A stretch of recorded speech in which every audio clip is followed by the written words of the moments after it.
JonBenet Ramsey was only 6 years old when she was found murdered, and a nation that had binged on OJ a couple of years before that now turned its attention to this case, in part because it involved many of the same themes: wealth, power, privilege, and whether a police investigation can be trusted.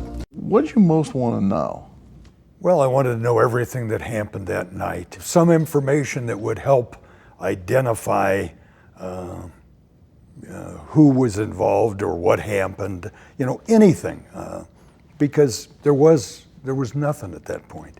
One of the best documentaries on the JonBenet Ramsey case is from NBC Dateline, simply titled Who Killed JonBenet Ramsey? It came out on the 20th anniversary of little JonBenet's death on Christmas night in 1996. Except a dead little girl. Yeah, and that's the tragedy of the whole thing, is that you want to solve it for this baby. Patsy Ramsey's attorneys probably wouldn't have been earning their money if they hadn't sort of run through what's going to happen in that interview. Exactly, yeah. The idea when you do that is to sort of get a rise out of her and get her to maybe say something that she didn't want to say, something she didn't rehearse. Right, something spontaneous. I got nightmares in my head, I fear. Thoughts build up until I can't feel. My mind fills up into a creature, and it haunts me somewhere much deeper. I got nightmares in my head, I fear. Hello and welcome to True Crime Rocket Science. In his intro to the documentary, Josh Mankiewicz provides some context worthy of contemplation.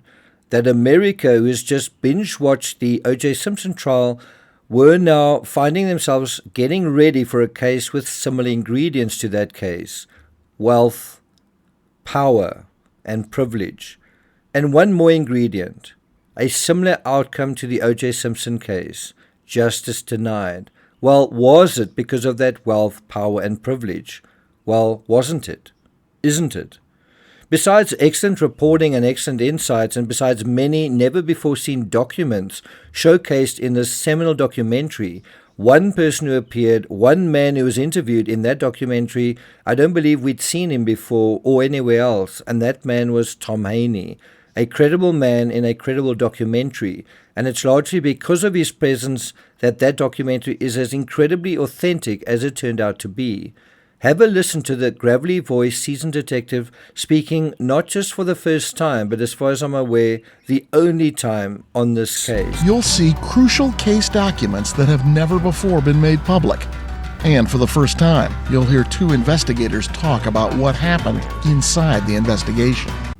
In this analysis, which is part of a series on peripheral figures, which you may or may not have even heard about regarding the Ramsey case, well, we'll deal with some important insights, facts and information that help us build the overall mosaic of this confounding case.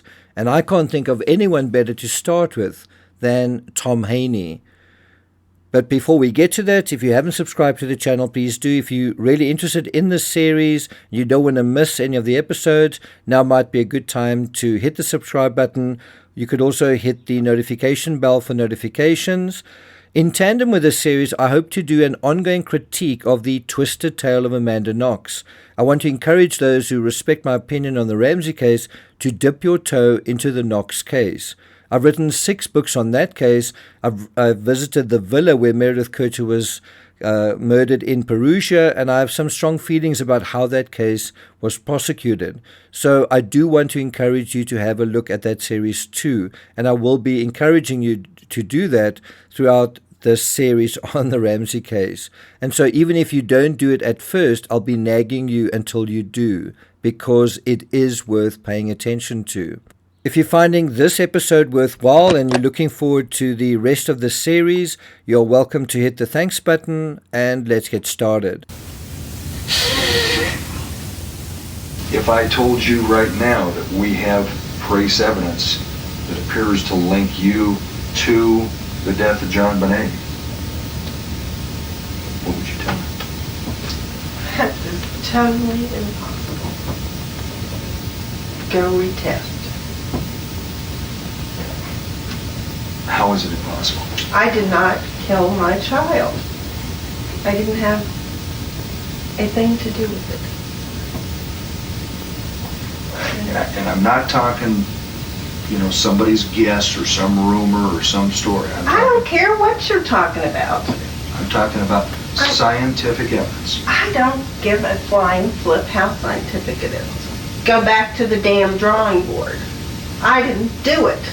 John Ramsey didn't do it, and we didn't have a clue of anybody who did do it. So we all got to start working together from here, this day forward, to try to find out who the hell did it.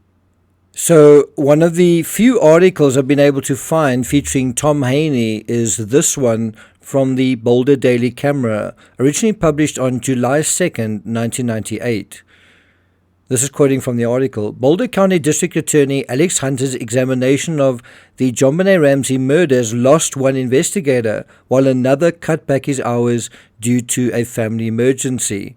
Tom Haney, a homicide investigator with the Denver District Attorney's Office, left Hunter's team last week after completing interviews with Patsy Ramsey, the slain 6-year-old's mother. Now, to understand what we're talking about there is a Denver District Attorney's Office homicide investigator was basically on loan to the Boulder District Attorney's Office. And so again, if you're going to complain about the quality and the caliber of officers in the Ramsey case in terms of the Boulder investigation, what are you complaining about when you had this excellent investigator from neighboring Denver? And what Hunter said at the time is he's a very valuable man. So you had Tom Haney literally doing the interview with Patsy Ramsey, and the other one was Lou Smith. Also, the other person who was cutting back his hours was Lou Smith at the same time. In terms of when this article came out, that's who they're referring to. I think the reason was because his wife had been diagnosed with cancer, which is also what made Lou Smith, I think, so sympathetic to Patsy Ramsey. In any event, if Lou Smith gets the lion's share of credit for the Ramsey case, and that includes the Ramsey's case going nowhere, well then the unsung hero of the Ramsey case, and definitely someone who I feel was more than a match for Smith, was Tom Haney. And like all good souls in law enforcement, Haney didn't court the limelight, which is why so little is known about him today, which is something of a shame, I feel. Also a shame that it's just last month Haney died, and this is an excerpt from his obituary. Tom was a beloved husband, father, grandfather, brother, and friend, leaving behind a legacy of kindness, humor, and unwavering dedication to his family, career, and community. Tom was born in Denver on September 18, 1947, to Mary Jane and Thomas Patrick Haney Sr. He was the eldest brother of 10 brothers and sisters.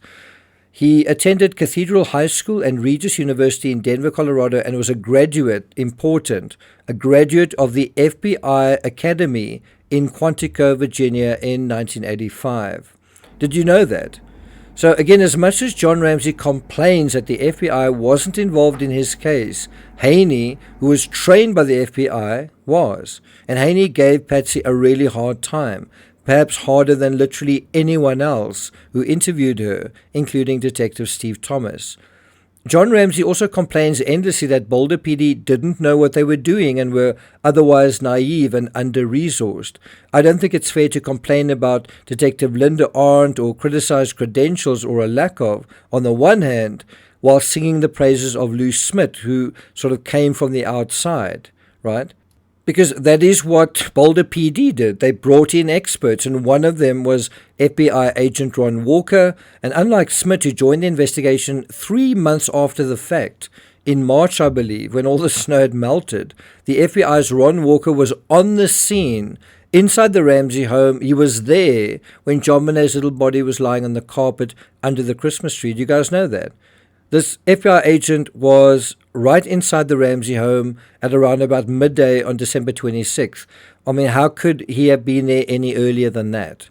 Walker also went inside the basement, and he was one of the first to say, when the cops only had the note to work with during the kidnapping phase, guys, you're going to find a body. This is a homicide. And of course they did. Now, I want you to think about that context when we examine Schiller's narrative, from Perfect Murder, Perfect Town, and in particular, his comprehensive references to Detective Tom Haney's involvement, starting with this one. And this is going to the very moment, the very first moment the authorities were alerted that a crime had taken place in the Ramsey home. So this is quoting from Perfect Murder. In Denver, Tom Haney, chief of the patrol division of the Denver police, was discussing a case with several special agents from the FBI. The agents were obviously distracted. They kept listening to their handheld radios as he tried to talk to them. "Hey, what's the deal?" Haney finally asked. "There's been a kidnapping in Boulder," one of these FBI agents said. And then the agent added, "It's kind of hinky, crazy. There's something wrong with this one. The amount of the ransom is a really weird number." And of course, this early assessment was accurate, wasn't it? Just before noon at Boulder Police Headquarters, Larry Mason suggested to John Eller that they get tracking dogs and so on and so on. Now, another aspect I want you to remember is that Boulder and Denver are practically neighbors. In fact, so much so, John Ramsey himself got legal representation, not in Boulder, but in Denver, where Hal Haddon's firm was based. Now, Denver is less than 30 miles from Boulder, and if you want to fly to Boulder, you use Denver's airport. That's exactly what I had to do. Now, also, there was arguably more coverage of the Ramsey case in the Denver Post, in that newspaper, than in Boulder's Daily Camera, in the local newspaper. But the point is, it's silly to argue about Boulder's police resources when, right off the bat, Boulder leaned on Denver for big hitters in law enforcement, and one of the biggest was Tom Haney. And as you can see from this excerpt, Haney couldn't have been in a better place when he heard about the Ramsey case for the first time. And his first impression via the FBI was that there's something not right about this case. It appears to be a kidnapping, but is it really? I mean, he couldn't be closer to more or better expertise than the FBI, than he was at that time.